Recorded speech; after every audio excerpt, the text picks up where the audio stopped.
Brothers and sisters, today I want to talk to you about the idea of New Testament community. It's something I've been thinking a lot about in recent days. And today, with the COVID-19 and much that's going on in our world, we feel a bit isolated. Maybe all of us feel a bit isolated.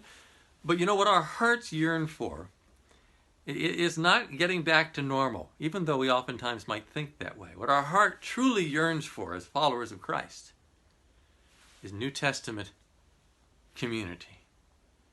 And so I want to talk to you about that today from a couple of passages that might seem at first to be a bit surprising. The first is the book of Revelation, chapter 12 and verse 11. I recently read the book of Revelation. In Revelation chapter 12, the author John says this. He says, "And they," meaning followers of Jesus, "have conquered him," meaning the accuser of the brothers and sisters, "by the blood of the Lamb," the cross of Christ, "and by the word of their testimony," their engagement with Christ through faith. And then it says, "For they loved not their lives unto death." And so the community that John was describing was the community of those who loved not their lives unto death, who were willing to die for the cause of Christ because they realized it was that valuable.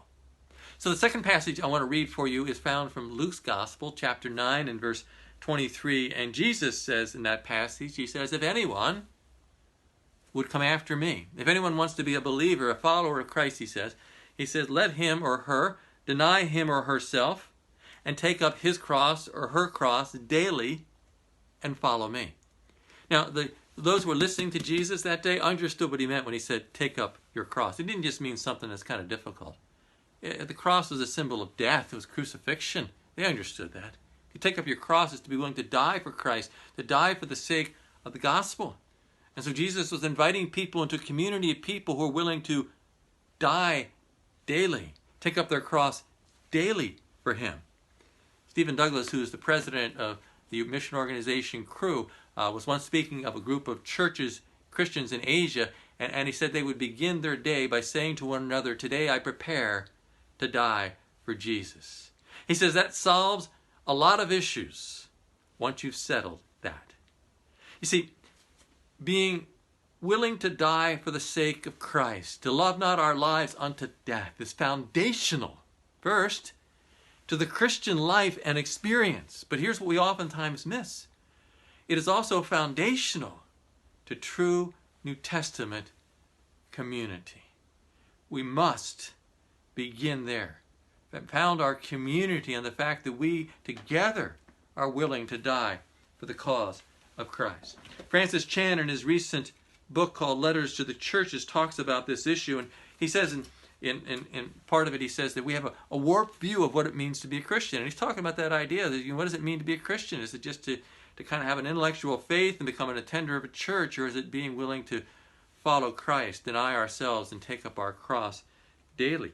He talks about a believer from the country of Iran, which were a very oppressed people, the Christians were, and they said that to join their church, maybe we should add this to our membership list, to join their church they had to sign a written statement agreeing to lose their property, be thrown in jail, and be martyred for their faith.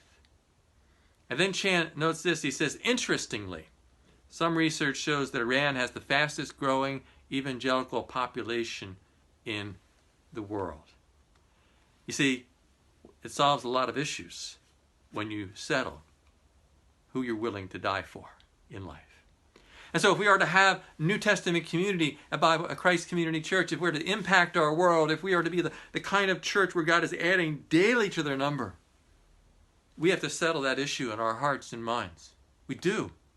Or otherwise, we'll just be a friendly church, but not a church that has New Testament community.